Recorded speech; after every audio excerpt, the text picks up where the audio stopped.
Hey there, thought I'd check in. It is Thursday, December 12th, I think. And I'm, I don't know, 6 miles into my day today, 5, something like that. Got up early today. Woke up early today at Pine Swamp Shelter, I think it was called. Yeah, got up at like 5, was out by 6:30. I want to try and hit Palmerton, which is like a little under 20 miles. Or not Palmerton, I keep calling it Palmerton, Pearsburg. I want to try and hit Pearsburg. Get in, get out, get in, resupply, get out. And there's a hostel south of town that I want to try and make it to today. Be a longer day, but it's clear, or better conditions than it has been.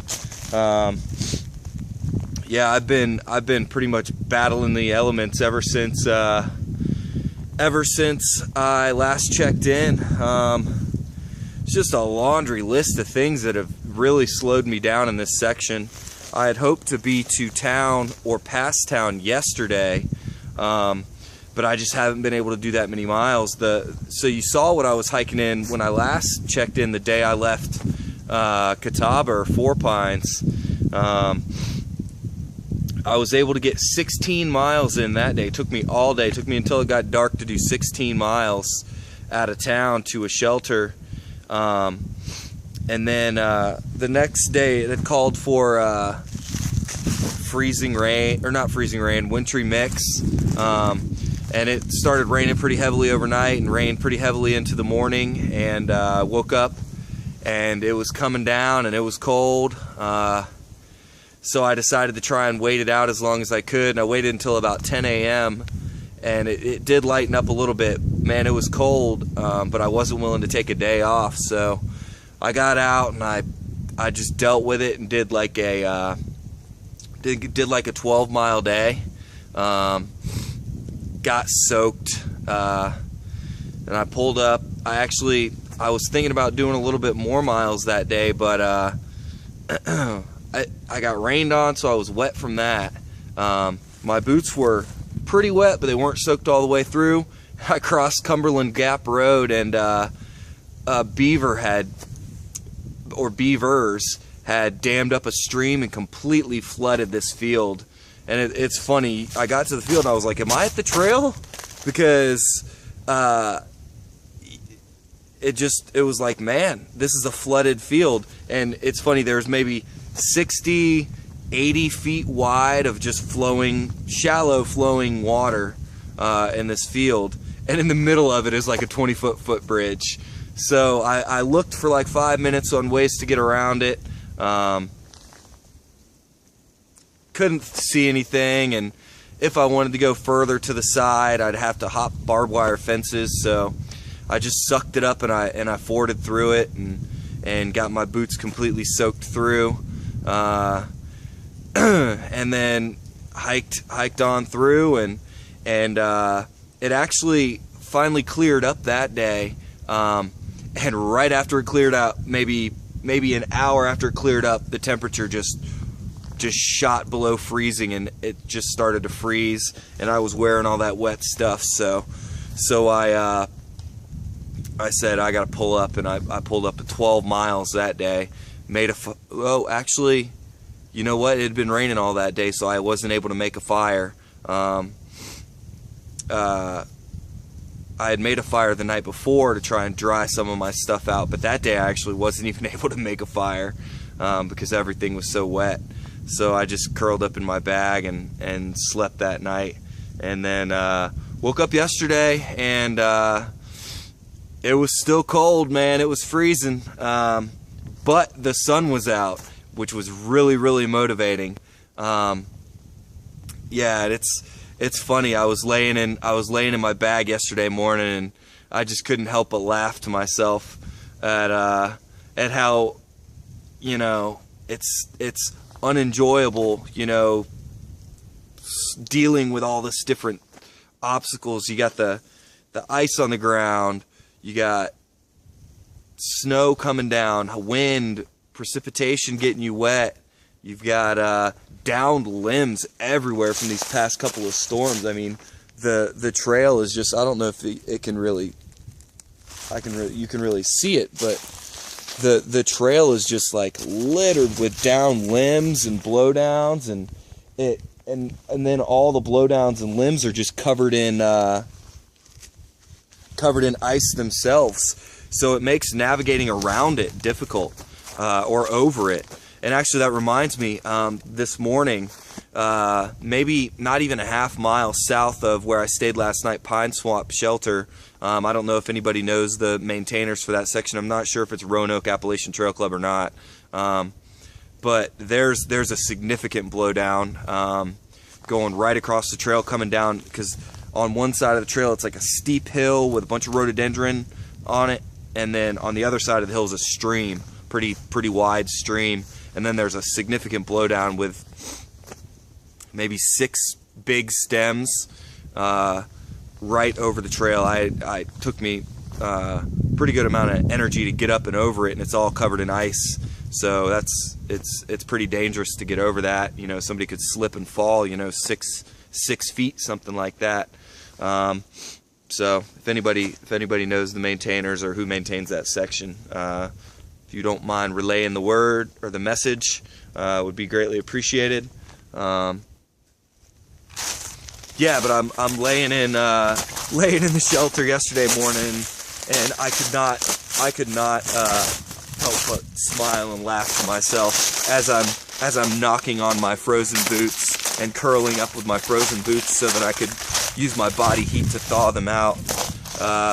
Could not help but smile and laugh, because I still am enjoying it. It's funny. I don't know what it is. It's got to be something about the challenge, you know, overcoming adversity, and I'm sure there's probably a little bit of that in every thru hiker, every successful thru hiker. Yeah, something about the struggle. It definitely takes a certain kind of person to get out here and do this, that's for sure. So yeah, made it actually yesterday, cleared up. It was beautiful, beautiful outside. No more rain, cold, but you know, I can deal with that. And I was actually able to get a 20 in yesterday, so I got that 20 in. I was thinking about doing more. I wrote in one of the shelter logs, I wrote in the shelter log the day before that, something along the lines of, I guess Mother Nature wants to see just how bad I want to finish my thru hike. But yesterday I wrote in one of the shelter logs that I was going to try and make it as close to Pearsburg as my feet would take me, and I actually felt really good because I had done a couple short days. But I got to that 20-mile shelter and wet again, you know, because there's still plenty of snow on the ground. And there was a fireplace. It was a different type of shelter from what I've had recently. It was like a stone shelter, kind of like the shelters in the Smokies. So I saw that, and I saw it. Oh, and there was a little bit of wood in there, in the shelter. It was dry. So I saw that, and I was like, man, I gotta stop. This is a great opportunity to dry out. I had two sets of wet socks, and my boots were wet. So yeah, I jumped on that, and that was nice. I was able to get everything dry, have a nice fire. I went around and gathered a bunch of wood that was covered in snow and sort of lined it around the edges while I had the fire going with the wood there, and dried it all out and kept a good fire. And it was actually, another good thing about that is this is the first time on the entire trip that I've let myself run out of fuel. I thought maybe I could make it to town on what I had in my canister. but I ran out the night before last,